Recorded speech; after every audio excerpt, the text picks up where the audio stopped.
Тому що у них, ну, в Корані ж написано, що там же ж теж їхній Мухаммед, він же ж взяв собі в дружину, це спорне там питання, до сих пір я там оспорюю, що він взяв собі дружину в 9 років.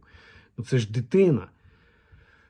Возможность для эксплуатации. В течение года мы проводили скрытое расследование того, что происходит в святых местах Ирака.